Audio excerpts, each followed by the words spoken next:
Hello guys, कैसे हैं आप लोग। शुरू करते हैं आज की कहानी मेरी जुबानी। तो पढ़ने वाले हैं हम ह्यूमन हेल्थ एंड डिजीज का लेक्चर 2, जिसमें हम पढ़ेंगे वायरल डिजीजेस के बारे में और कुछ इंपॉर्टेंट इंफॉर्मेशन एंड कंसेप्ट। आपने लास्ट क्लास में बच्चों पढ़ लिया था बैक्टीरियल डिजीजेस ह्यूमन हेल्थ के बारे में, एरिस्टोक्रेट, हिपोक्रेट और कुछ फिलोसफर्स की दी गई फिलोसफीज और विलियम हार्वे साहब का कंट्रीब्यूशन। इसी के साथ आपने कवर कर लिए थे कुछ कुछ नीट के लिए इंपॉर्टेंट सवालात। और इसी तरह हम पढ़ने जा रहे हैं इसी जोश के साथ, इसी जज्बे के साथ नेक्स्ट टॉपिक, जिसका नाम है वायरल डिजीजेस, जो क्या कवर करती है बच्चों, common infectious disease in man. ये कॉमन इन्फेक्शियस डिजीजेस सर कौन सी होती है, आप एक बार फिर से बता देंगे। बिल्कुल, ये वही डिजीजेस होती है बच्चों, माय डियर स्टूडेंट, जो हमारे आसपास प्रेजेंट होती है पर हमारी बॉडी इन्हें इनसे हमें बार बार बचाती है और कई बार इनसे हारती भी है। जैसे जैसे सर मुझे जुकाम बार बार बहुत होता है, मुझे बुखार बार बार बहुत होती है, सर मुझे स्किन इन्फेक्शन भी हो जाता है कभी कभी। सर एक बार तो मैंने क्या किया, when I went to a barber to shave my beard I got an infection. Sir मेरे पापा के यहाँ एक वाइट वाइट स्किन लेजन था। आपके सब सवाल के जवाब मेरे लेक्चर के साथ मिलेंगे, तो क्योंकि मैंने क्या कहा था, आप सुनने जा रहे हैं कहानी मेरी जुबानी। चलिए शुरू करते हैं। आज पढ़ेंगे कुछ वायरल डिजीजेस के बारे में। Viral disease, the number one viral disease and the most popular viral disease is common cold, जिसको अभी अभी मैंने क्या बोला था, जुकाम, नाक से पानी आना, आंखों में पानी आना, छींक आ जाना और कभी कभार बुखार भी। बड़े दुख के साथ बोलना पड़ता है कि हमें बुखार आ गई और हम छुट्टी ले रहे हैं काम से। चलिए, this is what is common cold. Common cold आछू। आप देख सकते हैं कितनी प्यारी स्लाइड तैयार की गई है आप लोगों के लिए, जिसमें ये पवित्र सा, ये प्यारा सा मानव छींक रहा है और उसके मुंह से आवाज आ रही है आछू। चलिए, और यहाँ पर एक प्यारी सी महिला, ब्यूटीफुल एक महिला है जो जो है beautiful women who is using handkerchief. चलिए, अब बच्चों आपने इससे पहले क्या पढ़ा, न्यूमोनिया। सर न्यूमोनिया के लिए, सर अच्छा आप ये बोलना चाहते हैं कि न्यूमोनिया में भी हमारे हमारे रेस्पिरेटरी फंक्शंस इंपेयर हो जाते हैं और कॉमन कोल्ड में भी हो जाते हैं। अच्छा मैं बोल रहा हूं, पर आपको डाउट क्या आना चाहिए। अच्छा सर मैं बताता हूं, मुझे डाउट आ रहा है। सर मुझे एक डाउट आ रहा है, बहुत तेज आ रहा है, मुझे डाउट पूछना है कि तो सर जब दोनों में हमारे रेस्पिरेटरी फंक्शंस इंपेयर हो रहे हैं तो फिर दोनों में डिफरेंस क्या है सर। अरे आज की कहानी मेरी जुबानी पढ़ने जा रहे हैं, इसीलिए तो मैं यहां पर हूं। अब तुम सब जान लोगे तो फिर मेरी क्या जरूरत। चलिए शुरू करते हैं आज की कहानी एक एक जोश के साथ। चलिए, कॉमन कोल्ड के लिए पहली लाइन लिखी गई है, बहुत ही प्यारी लाइन है ये।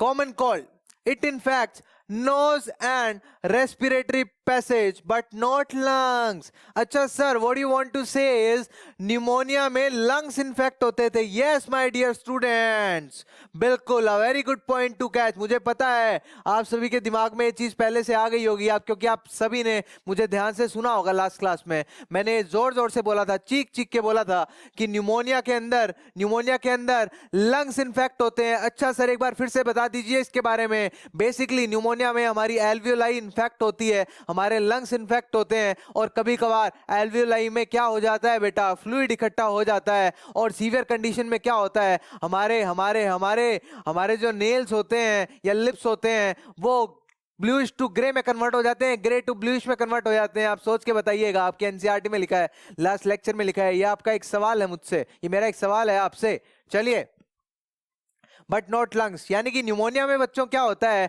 कि हमारे लंग्स के फंक्शंस इंपेयर हो जाते हैं। लंग्स के फंक्शंस, कितने प्यारी लाइन है। और कॉमन कोल्ड में क्या हो जाता है, नोज और रेस्पिरेटरी पैसेज, यानी कि अच्छा सर आप ये बोलना चाह रहे हैं कि 11th के एनसीईआरटी में जाइए और समझिए कि रेस्पिरेटरी पैसेज और रेस्पिरेटरी सरफेस में क्या डिफरेंस है। बिल्कुल, नोज नेजल एपिथेलियम से गया, लैरिंग्स फेरिंग्स से होती हुई हवा गई मेरे विंड पाइप तक, और विंड पाइप से ट्रैकिया, विंड पाइप से टर्मिनल ब्रोंक्यूल्स तक गई, टर्शरी ब्रोंक्यूल्स तक गई। तो वो सब क्या है बच्चों, दिस इज रेस्पिरेटरी पैसेज यो। ठीक है, और यहां पर क्या है, लंग्स की बात कर रहा हूं। ठीक है, अपर रेस्पिरेटरी ट्रैक्ट। अच्छा सर आपने तो बड़ी अच्छी स्लाइड बनाई है और हमें अपर रेस्पिरेटरी ट्रैक्ट और लोअर रेस्पिरेटरी ट्रैक्ट यानी कि रेस्पिरेटरी पैसेज के बारे में यही बता दिया गया है। यस बच्चों, नेजल कैविटी, जो ये नेजल कैविटी है, जो जो जो जिससे मेरी हवा जा रही है नाक से, अरे जा रही है and this is pharynx, this is larynx. Lower respiratory tract में trachea, primary bronchi, tertiary bronchi और लास्ट में आता है respiratory surface which is lungs. Okay, एक बहुत इंपॉर्टेंट लाइन है जिसे अक्सर नीट या बोर्ड्स के पॉइंट ऑफ व्यू से इंपॉर्टेंट माना जाता है कि common cold last for 3 to 7 days. ऐसा कुछ टाइमिंग न्यूमोनिया में नहीं लिखी गई थी, गौर फरमाइएगा। ठीक है, ओके, कॉमन कोल्ड। अच्छा सर, आपने इसके बारे में तो बता दिया, इसके पीछे जो इंसान है, जो इसके पीछे जो ऑर्गेनिज्म है, इंसान तो क्या बोलूं, इंसान नहीं एक हैवान है इसके पीछे। ठीक है, ठीक है, ओके गाइस। पैथोजन है जिसका नाम क्या है, राइनो वायरस, क्योंकि एक वायरल डिजीज है बच्चों, तो इसका क्या नाम है, क्या है पैथोजन इसके पीछे कौन सा है my dear students, which is rhino virus. Okay, and it causes, ऐसा बोला जाता है राइनो वायरस एक डिजीज कोज करता है, एक इन्फेक्शन कोज करता है जिसको हम नाम देते हैं राइनेटिस। इसको मैं राइनो वायरस क्यों बोल रहा हूं, एक फैमिली है राइनो वायरस की, उससे बिलोंग करता है। ठीक है। अच्छा सर, आप ये बोल रहे हैं कि आप जाइए लिविंग वर्ड में और पढ़िए kingdom, phylum, class, order, family, genus, species. Yes, that's it my good child. चलिए, mode of transmission, mode of transmission जानना हमारे लिए बहुत जरूरी है ताकि हम इस अच्छू से बच पाएं और हमारा दिल अच्छे से धड़क सके। Mode of transmission, mode of transmission बच्चों कैसे हो सकता है, भाई इसका ट्रांसमिशन तो किसकी तरह होगा, न्यूमोनिया की तरह होगा, क्योंकि ये भी ड्रॉपलेट्स और सलाइवरी इंफेक्शंस या फिर टच से भी फैल सकता है। चलिए, by inhaling droplets resulting from cough और स्नीज, मुझे जुकाम हुआ, मुझे कॉमन कोल्ड हुआ, मैंने चीखा अच्छू, आप लोग मेरे सामने खड़े हो और आपने लिया अंदर ले लिया, तो आपको भी क्या हो गया बच्चों, इन्फेक्शन हो गया है। थ्रू कंटेमिनेटेड ऑब्जेक्ट, मैंने मेरा यूज किया गया पेन, बॉक्स, डोर नॉब्स, मैंने डोर नॉब्स मतलब गेट के, कंप्यूटर के दरवाजे, गेट के दरवाजे, और कंप्यूटर की कीज, कंप्यूटर एक्सेसरीज। ठीक है, और मैंने मेरा यूज किया हुआ लैपटॉप, मोबाइल, अगर आप उन्हें हाथ लगाएंगे तो हो सकता है आप इनसे भी क्या ले लें, इन्फेक्शन ले लें। ओके सर, देखिए यहां पर एक इन्फेक्टेड इंसान दूसरे सही इंसान से हाथ मिला रहा है और इस मिस्टर हैंडसम हंक को भी क्या हो जाएगा, आछू। चलिए, सिम्टम्स, लक्षण क्या है, सिम्टम्स बच्चों क्या होते हैं, सिम्टम्स आपको मैंने लास्ट क्लास में एक बार बता दिए थे, इस बार फिर बता देता हूं। वो लक्षण, वो साइंस जो हमारी बॉडी में जब पैथोजन एंट्री ले लेता है उसके बाद अपीयर होते हैं। चलिए पढ़ते हैं इसके सिम्टम्स के बारे में। इसका सिम्टम क्या है बच्चों, नेजल कंजेशन, नेजल कंजेशन मतलब नाक का जाम हो जाना। कभी कभार आप महसूस करते होंगे जब आप रात को सो जाते हैं, जब आपको जुकाम हो जाता है तो आप बोलते हैं, शिकायत करते हैं अपनी मम्मी से कि मुझे तो एक ही नाक से सांस आ रहा है, मुझे दूसरी नाक से सांस नहीं आ रहा है, क्योंकि आपका जो नेजल पैसेज है, जो आपकी नाक की जो छेद है, ठीक है, नेजल होल्स है, वो ब्लॉक हो चुके हैं, ब्लॉक हो चुके हैं म्यूकस के कारण। चलिए, नेजल कंजेशन एंड डिस्चार्ज, नाक से भी पानी आता है जिसको हम साफ करते रहते हैं सारा दिन। बुखार भी आ सकता है, सिर में दर्द हो सकता है, सोर थ्रोट यानी कि गले के अंदर एक खिंचाव, गले के अंदर, कुछ लोग बोल रहे हैं, कुछ लोग बोलते हैं, मेरी मम्मा भी ये बोलती है हमेशा कि जब उनको जुकाम हो जाता है तो वो बोलती है मेरे गले में कांटे चुभ रहे हैं, तो दैट इज सोर थ्रोट। ठीक है, पेन होना, कफ आना, बलगम, स्प्यूटम, ठीक है, होर्सनेस, मेरी आवाज खराब हो गई, मेरी आवाज बैठ गई, जिसे हम बोलते हैं टायर्डनेस, थकान। अच्छा बच्चों, टायर्डनेस क्या आप में से कोई बता सकता है कि टायर्डनेस क्यों आती है, सोचिए सोचिए, यस यू आर राइट। जैसे ही वाटर, हम जानते हैं कि जब जब हमारी बॉडी से वाटर का लॉस होगा, जब जब हमारी बॉडी में पानी की कमी आएगी, ठीक है, अब जब नेजल से जो वाटर, नोज से जो वाटर डिस्चार्ज होता है या जो नेजल डिस्चार्ज होता है, उसके अंदर my dear students electrolytes present होते हैं या कुछ और सब्सटेंसेस प्रेजेंट होते हैं, बहुत सारी चीजें होती है जैसे इलेक्ट्रोलाइट्स, मिनरल्स, ठीक है, वैक्सेस जो हमारी बॉडी सिक्रीट करती है, कुछ सब्सटेंसेस जो हमारी बॉडी बनाती है, तो उनके लॉस की वजह से हमारी बॉडी में क्या आ जाती है बच्चों, टायर्डनेस, एक थकान, एक कमजोरी, और उसके बाद हम पड़ जाते हैं कुछ ऐसा करके। ठीक है, पूरा दिन अपना नाक साफ करते रहते हैं। चलिए, वायरल डिजीज पढ़ ली है हमने, वायरल डिजीज, वायरल डिजीज बच्चों पढ़ लिए। एक और वायरल डिजीज ऐड कर दूंगा मैं उसमें, ऐड कर दूंगा मैं उसमें, one more viral disease to add. Okay, I am adding it on. The another viral disease is common cold, तो है ही सही, कॉमन कोल्ड तो है ही सही, मैं एक और डिजीज ऐड कर रहा हूं माय डियर स्टूडेंट्स, जिसका नाम है Covid 19, which causes corona virus disease. Corona के बारे में थोड़ा बता देता हूं, इससे लंग्स, रेस्पिरेटरी पासेज सब कुछ इन्फेक्ट होता है। ये कॉमन कोल्ड और न्यूमोनिया का मिला के एक बहुत ही गहरा संबंध है। जिनकी इनकी शादी करा दी गई है और इनका प्रोजेनी कौन है? कोविड-19। मैं ऐसा बोलने के लिए बोल रहा हूँ क्योंकि इसके सिम्टम्स बच्चों ऐसे ही आ जाते हैं। जब जब क्या हो जाता है, हाई ग्रेड कोरोना वायरस हो जाता है या फिर सिम्टम्स वर्स हो जाते हैं, तो हमें देखने को मिलता है हमारी लंग्स में न्यूमोनिया भी। आपने देखा होगा हाल ही में जब ब्लैक फंगस के केसेस आए थे, तो ब्लैक फंगस में माय डियर स्टूडेंट्स क्या हुआ था? ब्लैक फंगस में लंग्स काम करना बंद कर चुके थे, लंग्स चोक हो चुके थे। एक न्यूमोनिया का बहुत भयानक रूप था वो, अ डेंजरस। ओके, हमने कौन कौन सी डिजीजेस पढ़ ली है? हमने बैक्टीरियल डिजीज पढ़ ली है, हमने वायरल डिजीज पढ़ ली है। तो अब हम क्या पढ़ने जा रहे हैं माय डियर स्टूडेंट्स? अब हम पढ़ने जा रहे हैं protozoal disease. Okay sir, protozoa के बारे में तो हम बैक्टीरियल क्लास बायोलॉजिकल क्लासिफिकेशंस में पहले ही पढ़ चुके हैं। बायोलॉजिकल क्लासिफिकेशन में कहां पर सर? प्रोटिस्टा में। प्रोटिस्टा में कहां पर सर? एक क्लास आती है, ठीक है। प्रोटिस्टा कितने तरह का होता है my dear students? Dinoflagellates, chrysophytes और स्लाइमोल्ट्स और प्रोटोजोअन्स। प्रोटोजोअन्स में भी ciliated protozoans, flagellated protozoans, sporozoans, amoebiates. Amoebiates भी होता है ना कुछ, अमीबिक प्रोटोजोअन्स। तो इसमें चौथा टाइप क्या था बच्चों? एनसीईआरटी में लेफ्ट साइड में नीचे की ओर स्पोरोजोअन्स। ठीक है, ठीक है, ठीक है। प्रोटोजोअल डिजीजेस के बारे में बात करेंगे। Protozoal diseases number 1 is malaria. Malaria कह सकते हैं कि इंडिया से इरेडिकेट हो चुका है, क्योंकि अब मलेरिया के केसेस उतने देखने को नहीं मिलते हैं, क्योंकि मलेरिया के भी पिताजी दादाजी इस दुनिया में आ चुके हैं, जैसे डेंगू, चिकनगुनिया और भी चीजें, जैसे एलिफेंटियासिस। एलिफेंटियासिस का नाम अभी नहीं लूंगा, राम राम जी। ओके, अभी पढ़ते हैं इसके बारे में, मलेरिया के बारे में पढ़ते हैं। मलेरिया माय डियर स्टूडेंट्स, सबसे पहले तो एक बात बता दूं, malaria is a disease, malaria is a vector borne disease my dear students. Malaria is a vector borne disease. Malaria is a vector borne disease. Vector borne क्यों कह रहे हैं? अच्छा माय डियर स्टूडेंट्स, आप सभी तो पहले से इतने होशियार, आप लोगों ने सोच लिया होगा कि वेक्टर का मतलब क्या होता है। सर बताइए, पहले हमें कंफर्म करना है जो हमने सोचा है। ये सब सही सोच रहे हैं। वेक्टर का मतलब क्या होता है? V for vehicle, V for vector, यानी कि एक साधन, एक ऐसा रिक्शा या ऑटो जिसके अंदर बैठ के हमें कहीं जाना है। अगर मैं आपके पास आता हूं एरोप्लेन लेके, तो मुझे ले जाने वाला, आपके पास लेकर आने वाली चीज क्या है? वेक्टर। मेरा व्हीकल क्या है? मेरा वेक्टर क्या है? मेरा एरोप्लेन। ठीक है, वैसे ही यहां पर मलेरिया को हमारी बॉडी के अंदर ले जाने के लिए भी एक वेक्टर है, जिसका नाम क्या है my dear students? Female anopheles mosquito. Female anopheles mosquito. एक आपको फन फैक्ट बता रहा हूं, बट ये फैक्ट है। पहली बात तो ये देखेंगे कि आपने मेल और फीमेल टॉयलेट के बाहर भी ये सिम्टम देखा होगा, मतलब ये साइन देखा होगा आपने। ठीक है, ठीक है, कैसे देखा होगा आपने? क्योंकि ये क्या है, किसका साइन है? ये फीमेल्स का साइन है। ये किसका साइन है माय डियर स्टूडेंट्स? फीमेल का। और मेल का कैसा होता है? ऐसा होता है। ठीक है, ठीक है, क्योंकि मेल्स क्या करते हैं, अपने बाल ऊपर खड़े करते हैं, इसलिए स्पाइक्स बनाते हैं, तो उसके ऊपर एरो भी क्या है? सीधा खड़ा है। और फीमेल्स के बारे से नीचे होते हैं, क्योंकि वो स्ट्रेटनिंग करवाती है my dear student. Just kidding. Okay, चलिए। वेक्टर बोर्न एनाफिलिस मॉस्किटो, एक फन फैक्ट है कि हमेशा फीमेल मॉस्किटो ही बाइट करती है, मेल मॉस्किटो कभी बाइट नहीं करता है। ठीक है, मेल्स का बहुत सारी जगह सिर्फ काम क्या है बच्चों? मेटिंग का।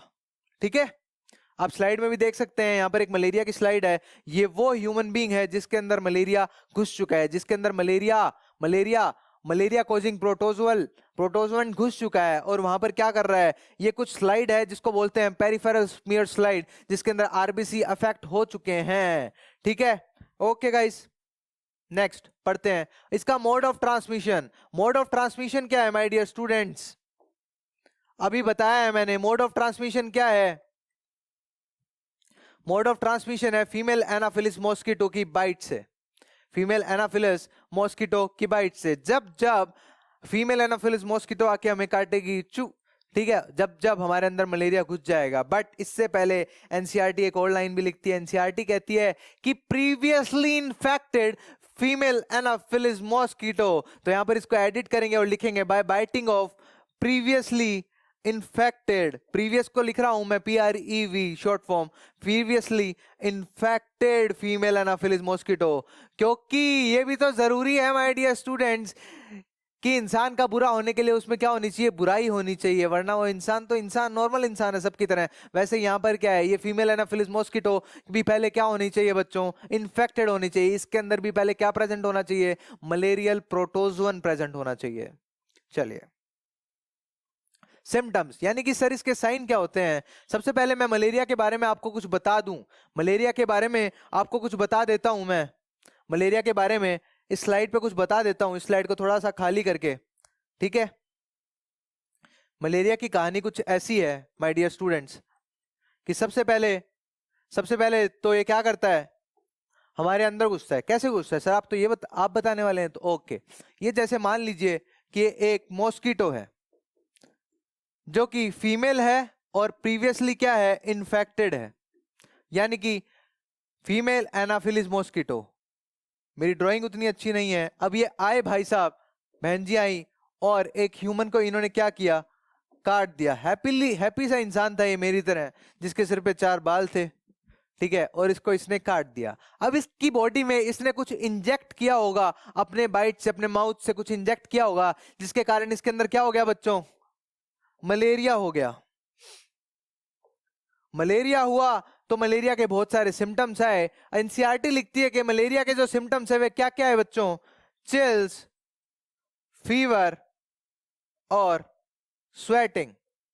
मतलब सबसे पहले तो ठिठुरन होती है, शिवरिंग होती है बॉडी में, फिर उसके बाद बुखार आती है, और जब हम बैठ जाते हैं थोड़ी देर तो हमारी बुखार उतर भी जाती है और हमें पसीना पसीन हो जाते हैं, हम स्वेटी फील करते हैं खुद को, ठीक है, ठीक है।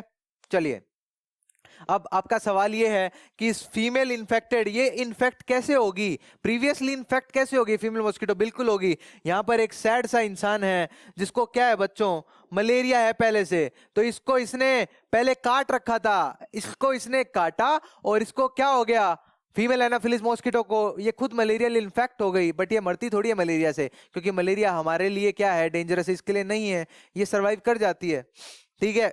इसने इससे उठाया ये प्रोटोजोन, ठीक है।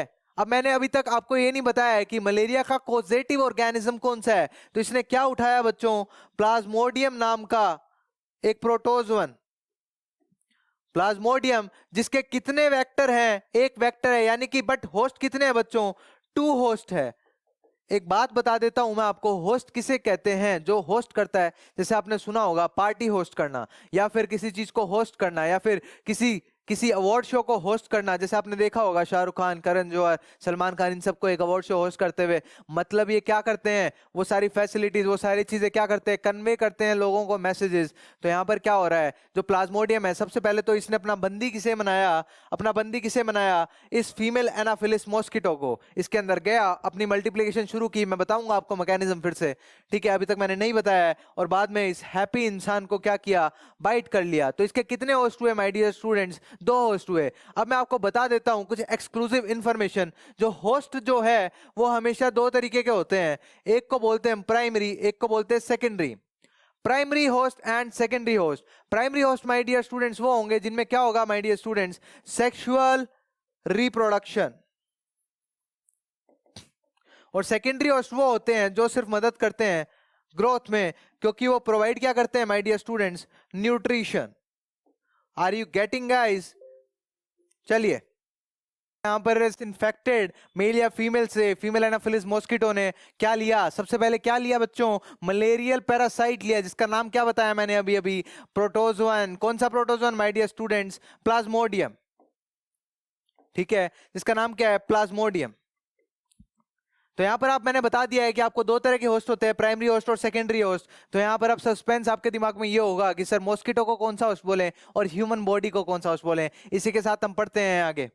चलिए, चलिए, आपने एक रफ मैकेनिज्म पढ़ लिया है कि कैसे एक प्रीवियसली इन्फेक्टेड पर्सन से या पेशेंट से जिसको बोलेंगे, उससे कैसे फीमेल एनाफिलिस प्लाज्मोडियम को लेकर जा रही है और किसी हैप्पी पर्सन के अंदर जो अनइन्फेक्टेड था अभी तक, उसमें जाके क्या कर दे रही है बच्चों, बाइट करती है और उसमें इंजेक्ट करती है। अब मलेरिया के बारे में थोड़ा पढ़ लेते हैं, मैकेनिज्म इसके बाद फिर से आएगा, जिसको हम पुख्ता मैकेनिज्म जो आपके एनसीईआरटी दिखाती है उसके बारे में पढ़ेंगे। सबसे पहले तो मलेरिया के बारे में जान लें, जो इसके पैथोजन है, जो इसके कॉजेटिव एजेंट है माय डियर स्टूडेंट्स, वो कितने तरह के हैं, कितने तरह के हैं माय डियर स्टूडेंट्स, 4। तो there are 4 types of malaria. there are 4 types of malaria which are caused by Plasmodium species. तो 4 प्लाज्मोडियम स्पीशीज है, 3 प्लाज्मोडियम स्पीशीज है और 3 अलग अलग तरीके का मलेरिया है। ये जो 4th टाइप है ये आउट ऑफ एनसीईआरटी है, जो किसमें होता है, मंकीज में, जिसके बारे में हम स्टडी करते भी हैं नहीं भी करते हैं, पर इंपॉर्टेंट वो है जो एनसीईआरटी मेंशन करता है।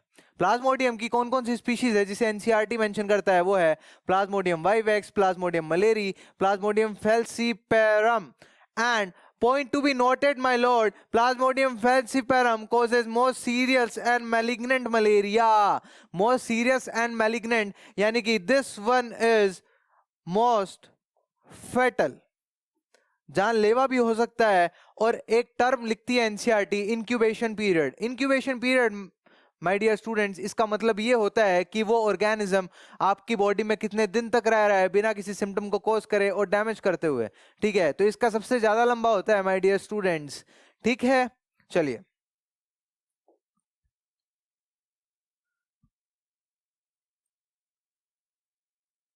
पैथोजेंस हमने इसके देख लिए हैं कि प्लाज्मोडियम की कितनी स्पीशीज है, 3 स्पीशीज है।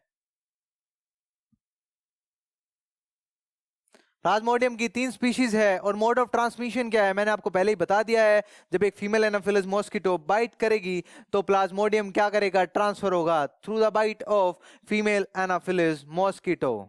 अच्छा, आपको मैं एक बात बता देता हूं कि आप लोग सोचते होंगे कि एक डेली लाइफ रूटीन क्वेश्चन है, बट पता होना चाहिए हमें इसके बारे में कि एक मॉस्किटो बाइट कर क्यों रहा है। क्या आपने कभी सोचा है? बिल्कुल, ये मॉस्किटो इसलिए बाइट कर रहा है क्योंकि उसने जब वो हमारे ब्लड से जब वो क्या करेगा, ब्लड को सक करेगा तो हमारे ब्लड में जो प्रोटीन है उसको ले लेगा और उसको अपनी ग्रोथ में यूज करेगा। हो सकता है वो किसी रिप्रोडक्टिव एक्टिविटी में भी यूज कर ले इस चीज को, बट ह्यूमन प्रोटीन यानी कि ब्लड में पाए जाने वाला प्रोटीन जो मिलता है वो मॉस्किटो के लिए बहुत काम का होता है, इसीलिए वो क्या करता है, बाइट करता है और वो ब्लड सक करता है, ठीक है। अब इसके सिम्टम्स क्या क्या हैं, सिम्टम्स देखिए।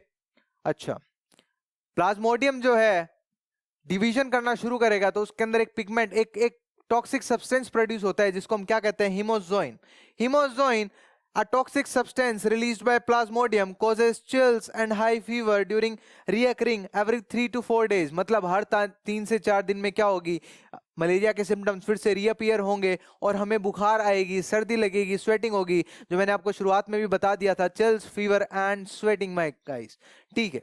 हीमोजोइन वो टॉक्सिक सब्सटेंस जो प्लाज्मोडियम यानी कि जो फीमेल एनाफिलिस मॉस्किटो जब हमारी बॉडी में रिलीज करता है तो किस फॉर्म में होता है, फीमेल एनाफिलिस मॉस्किटो का काम क्या है, प्लाज्मोडियम हमारी बॉडी में भेजना। अब मैं आपको आगे की स्लाइड की एक बात बता देता हूं, जैसे ही फीमेल एनाफिलिस मॉस्किटो हमें बाइट करती है तो कुछ सब्सटेंस, कुछ पार्टिकल्स हमारी बॉडी में रिलीज होते हैं जिसको बोलते हैं स्पोरोजोइट्स।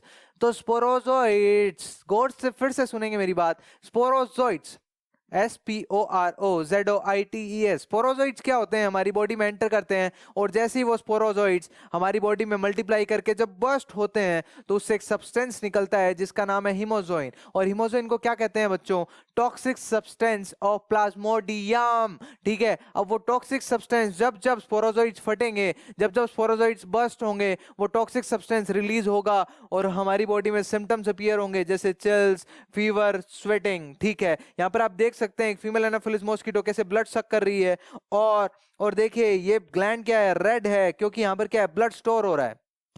चलिए, इसके सिम्टम्स इस इंसान में आप देख सकते हैं, जैसे सेंट्रल हेडेक, सिर के बीच में, माथे के बिल्कुल सेंटर में दर्द होगा, सिस्टमिक फीवर, पूरी बॉडी में एक फीवर होगी, पूरी बॉडी में फीवरिश फील होगा और पूरी बॉडी का टेम्परेचर क्या होगा, ज्यादा होगा, मसल फेटिग एंड पेन यानी कि वीकनेस और टायर्डनेस होगी और बैक पेन होगा, स्टमक, नोजिया, वोमिटिंग होगी, जी घबराएगा और स्प्लेनोमेगेली हो जाएगी। मैं आपको बता दूं स्प्लीन इनलार्जमेंट को क्या कहते हैं my dear students, spleen enlargement is known as splenomegaly. सिर्फ यहां पर मैं लिख देता हूं मेगेली ऑफ स्प्लीन यानी कि स्प्लेनोमेगेली। चलिए, life cycle of Plasmodium, Plasmodium की लाइफ साइकिल कैसी होती है, ये अपनी जिंदगी जीने का तरीका क्या है इसका, सर आपने पहले ही बता दिया है कि प्लाज्मोडियम के जीने का तरीका क्या है। सबसे पहले फीमेल एनाफिलिस को अपना होस्ट बनाओ, फिर एक हेल्दी पर्सन, हैप्पी पर्सन को अपना होस्ट बनाओ और जिंदगी बेहद बिंदास जियो। बिंदास जीने का मतलब प्राइमरी होस्ट मैं आपको बता देता हूं अभी, इसका प्राइमरी होस्ट कौन है my dear students? Female anopheles mosquito, क्योंकि वहां पर ये करने जा रहा है सेक्सुअल रिप्रोडक्शन। और जो हैप्पी पर्सन है उसके अंदर ये क्या करेगा? गैमेटोसाइट्स की प्रिपरेशन करेगा। बेटा गैमेटोसाइट्स क्या होती है? गैमेटोसाइट्स वो सेल होते हैं जिनके अंदर जर्म सेल्स प्रेजेंट होते हैं। फीमेल गैमेटोसाइट और मेल गैमेटोसाइट, इतना सा ऑर्गेनिज्म है, इतना सा प्रोटोजोन है, बट देखिए कितनी डेवलप्ड, कितनी हाईली प्रिसाइज साइकिल है इसकी। बड़ा ब्यूटीफुल कंसेप्ट इट हैज। ठीक है, ये फीमेल एनाफिलिस मॉस्किटो उड़ रहा है। देखिए देखिए देखिए क्या प्यारी स्लाइड है, देखिए। चलिए, अब जैसे ही फीमेल एनाफिलिस मॉस्किटो ने बाइट किया, जैसे ही फीमेल एनाफिलिस मॉस्किटो ने क्या किया बच्चों? बाइट किया, हमारी बॉडी में क्या रिलीज कर दिए उसने? हमारी बॉडी में क्या रिलीज कर दिए माय डियर स्टूडेंट्स? हमारी बॉडी में उसने रिलीज कर दिए हैं क्या? स्पोरोजोइड्स, जिसको आपने पहले ही बता दिया था, जिसको क्या बोलते हैं my dear students? Sporozoids. Sporozoids is infectious form जो जब बर्स्ट कर जाते हैं तो क्या रिलीज कराते हैं हमारी बॉडी में? हीमोजोइन, जो क्या है? एक तरीके का टॉक्सिक सब्सटेंस है। चलिए, फीमेल एनाफिलिस मॉस्किटो ने बाइट किया, स्पोरोजोइड्स रिलीज हुए। आप देख सकते हैं स्पोरोजोइड्स यहां से जा रहे हैं। स्पोरोजोइड्स के एनसीईआरटी लिखती है कि first of all plasmodium attacks the liver. अच्छा, लीवर में बच्चों जब किया तो उस स्टेज को क्या बोला?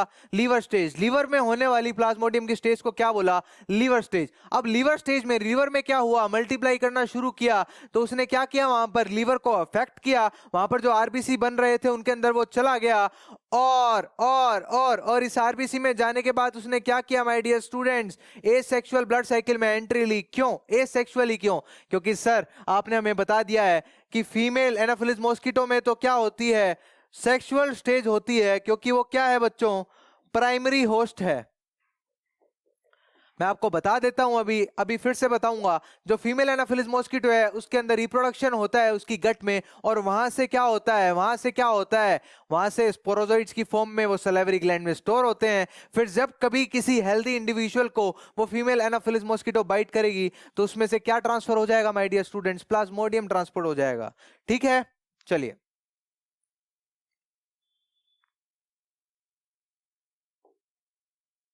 अच्छा, life cycle of plasmodium on the basis of NCERT. NCERT बच्चों, my dear students please focus. सबसे पहले क्या होगा? अब यहां पर क्या किया? मॉस्किटो ने अनदर ह्यूमन बीइंग को बाइट किया, यानी कि अभी तक ये इंडिविजुअल क्या था? हेल्दी था, क्योंकि इन्होंने क्या किया होगा? किसी प्रीवियसली इन्फेक्टेड ह्यूमन से पहले प्लाज्मोडियम लेकर आई होगी ये मोहतरमा, और बाद में क्या कर किया होगा? किसको अपना शिकार बनाया होगा? हनी ट्रैप किया होगा। किसको किया होगा माय डियर स्टूडेंट्स? एक हेल्दी इंडिविजुअल को।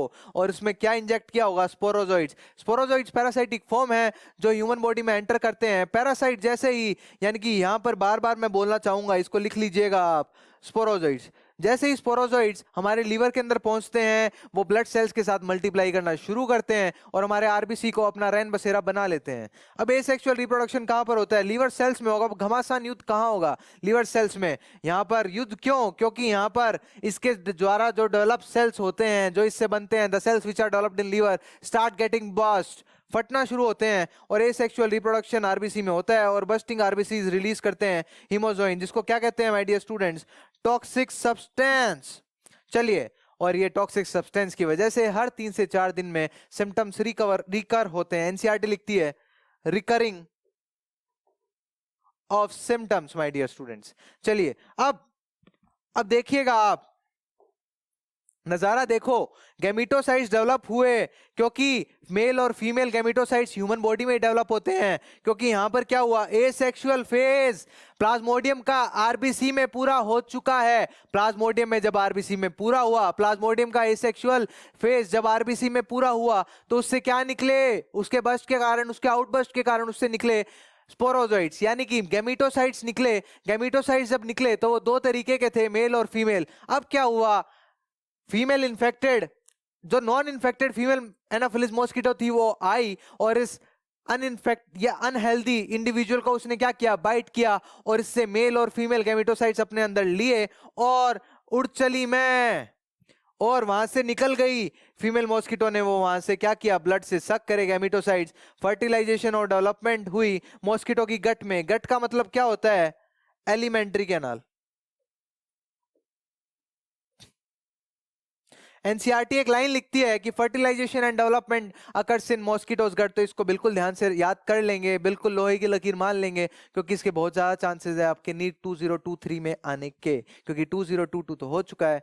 मेच्योर इन्फेक्टिव स्टेज स्केप करती है इंटेस्टाइन से, और कहां पर जाके स्टोर हो जाती है बच्चों, सलाइवरी ग्लैंड से। अब जब कभी भी किसी हेल्दी इंडिविजुअल को ये बाइट करेगा तो फिर से साइकिल रिपीट होगी। एक बार फिर से ब्रीफ कर देता हूं। सबसे पहले क्या किया, फीमेल एनाफिलिस मॉस्किटो ने एक इन्फेक्टेड इंडिविजुअल को बाइट किया, वहां से स्पोरोजोइट्स पिक करे, स्पोरोजोइट्स पिक करके वहां से उड़ चली मैं, वहां से चली लो चली मैं, चलिए वहां से चलते हुए क्या उन्होंने क्या किया, फीमेल एनाफिलिस मॉस्किटो ने एक हेल्दी इंडिविजुअल को ढूंढा और उसमें बाइट किया। बाइट करते ही वहां पर क्या इंट्रोड्यूस हुए, इंजेक्ट हुए स्पोरोजोइट्स। स्पोरोजोइट्स वहां पर जाते ही उन्होंने क्या किया, स्पोरोजोइट्स ने लीवर सेल्स को अटैक किया। लीवर सेल्स में बच्चों क्या हो रहा था, क्या हो रहा था, आरबीसी प्रोडक्शन हो रहा था। अब आरबीसी के अंदर घुसी, वहां पर एसेक्सुअल साइकिल कंप्लीट की और क्या डेवलप कर लिए, गैमेटोसाइट्स। गैमेटोसाइट्स कितने तरीके डेवलप किए बच्चों, मेल और फीमेल। और वहां से क्या हुआ, वहां से क्या हुआ, दूसरी फीमेल एनाफिलिस मॉस्किटो आई और उन्होंने देखा यार ये तो बहुत बड़ी मशीनरी बनी पड़ी है मलेरियल पैरासाइट की।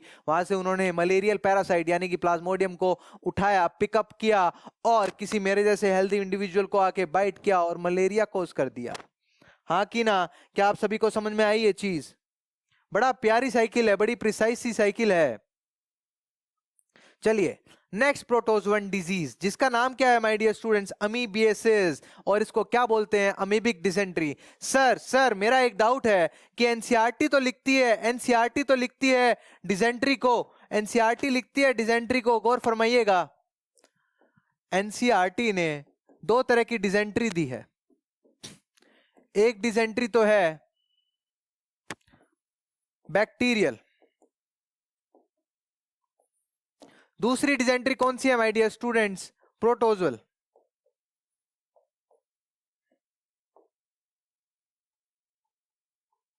प्रोटोजोअल बैक्टीरियल जो डिसेंट्री है वो कौन कॉज करता है, शिजेला।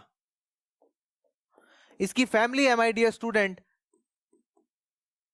एंटेरो बैक्टीरियसी, और प्रोटोजोअल है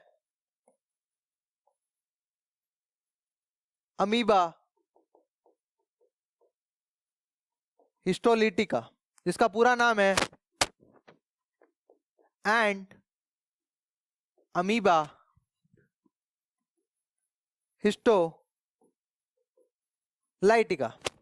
एक बार फिर से बता देता हूं, एनसीईआरटी लिखती है डिसेंट्री को दो तरीके की, जहां पर बैक्टीरियल डिसेंट्री लिखेगी वहां पर सिर्फ क्या लिखेगी, डिसेंट्री, और जहां पर प्रोटोजोअल डिसेंट्री लिखेगी तो वहां पर क्या लिखेगी, अमीबिक डिसेंट्री। ठीक है, इसका नाम क्या होगा बच्चों, अमीबिक डिसेंट्री। क्योंकि मैं ये बता रहा हूं इसके लिए, इसलिए इसलिए बता रहा हूं क्योंकि ही सवाल है, क्योंकि नीट के अंदर आपके साथ एग्जामिनर खेल जाएगा, वहां पर आपको क्या देगा, बैक्टीरियल डिसेंट्री, और आप सोचते रह जाएंगे अमीबिक डिसेंट्री के बारे में। ये गलती अक्सर स्टूडेंट्स करते हैं, आप मत करिएगा, क्योंकि आपको मैंने पढ़ा दिया है। ठीक है, ठीक है, ओके गाइस। अमीबिक डिसेंट्री, इसका पैथोजन मैंने पहले ही बता दिया है, एंटमीबा हिस्टोलाइटिका। ठीक है my dear students, entamoeba histolytica का एक स्ट्रक्चर है जिसके अंदर एंडोसोमिक एक स्ट्रक्चर है, एंडोसोम एक एनवलप की तरह है जिसके अंदर न्यूक्लियस प्रेजेंट है। इसका ध्यान रख लेंगे, नीट पॉइंट ऑफ व्यू से इंपॉर्टेंट है, इसलिए हमने ऑलरेडी स्लाइड में डाल दिया है इसे। अच्छा, मोड ऑफ ट्रांसमिशन यानी कि इसका साधन कौन सा है, इसका व्हीकल कौन सा है, इसकी सवारी कौन है। चलिए, मलेरिया की सवारी कौन थी, ओके, फीमेल एनाफिलिस मॉस्किटो। वैसे इसकी कौन है, मैकेनिकल कैरियर कौन है इसका, house flies. Okay guys, house flies. House fly is the mechanical carrier which transmit the parasites from feces to food and water. हमेशा शर्मा जी और वर्मा जी का घर याद रखेंगे। एक क्या है गाइस, शर्मा जी, और दूसरा सुंदर सा घर किसका है, वर्मा जी का। शर्मा जी का घर बड़ा ही छोटा है, घर भले ही छोटा है पर दिल बहुत बड़ा है। इन्होंने कभी जिंदगी में पानी चोरी नहीं की। वर्मा जी का लालच ही खत्म नहीं होता है। वर्मा जी ने क्या किया, अंडरग्राउंड वाटर लेना शुरू कर दिया, पर हमारे शर्मा जी साहब ने क्या कर रखा था, उसमें अपना फीकल टैंक लगा रखा था, जिसको क्या बोलते हैं, जिसको एक्सक्रीटरी टैंक, जो सीधा पाइपलाइन टॉयलेट से कनेक्टेड थी, और इनका बेटा फिर से हॉस्टल से आया और इस बार उसको नई बीमारी हो गई जिसका नाम था अमीबिक डिसेंट्री। शर्मा जी और वर्मा जी बेहद प्यारे पड़ोसी हैं। वर्मा जी ने शर्मा जी को बताया कि यार सर, मेरा भी बेटा हॉस्टल से आया है और मेरे बेटे को अमीबिक डिसेंट्री हो गई है, आसपास तो कोई केस भी नहीं है। उन्होंने ये लाइन इसलिए बोली क्योंकि उनको पता था अमीबिक डिसेंट्री ट्रांसफर होती है इन्फेक्टेड पर्सन के फीसिस से। क्यों? क्योंकि फीसिस रिलीज करेंगे प्रोटोजोल एग, और वो एग किस में चले जाएंगे, फूड और वाटर में, और वर्मा जी के लड़के ने उसे पी लिया है तो उनके अंदर अब क्या हो जाएगा, अमीबिक डिसेंट्री हो जाएगी। आप देख सकते हैं अमीबिक डिसेंट्री वाली जो फ्लाइज थी, जो अमीबिक डिसेंट्री कैरी कर रही थी, वो फ्लाइज आई माय डियर स्टूडेंट्स, और एक हेल्दी लोफ ऑफ ब्रेड के ऊपर बैठी और उसके अंदर क्या डाल दिया, अमीबिक डिसेंट्री का पैथोजन, जिसको बाद में हमने खा लिया और हमें क्या हो गई, अमीबिक डिसेंट्री हो गई। Are you getting? और उसके बाद क्या हुआ, उसके बाद सिम्टम्स आए जैसे कि कॉन्स्टिपेशन, एब्डोमिनल पेन, क्रैम्प्स मतलब बोले तो पेट के अंदर एक ऐसे मरोड़े से आते हैं, एक ऐसा निचोड़ सा आता है कि ऐसा लग रहा है पेट पूरा घूम रहा है, मोबिलाइजेशन हो जाती है हर चीज की। कॉन्स्टिपेशन यानी कि कब्ज, एब्डोमिनल पेन, और क्रैम्प्स यानी कि पेट में मरोड़े उठना और पेट में दर्द होना। स्टूल्स बोले तो फीकल मैटर, जिसके अंदर क्या प्रेजेंट होगा, एक्सेस म्यूकस और ब्लड क्लॉट्स। इसके सिम्टम्स हमेशा याद रखेंगे क्योंकि नीट पॉइंट ऑफ व्यू से बेहद इंपॉर्टेंट चीज है ये। और जिसके बाद आप ऐसे घूमेंगे, सबसे पहले आप क्या करेंगे, फ्रेश होने जाएंगे, जहां आपको क्या मिलेगा, stool with mucus and blood clots. फिर उसके बाद पेट में दर्द होगा और तेज दर्द होगा।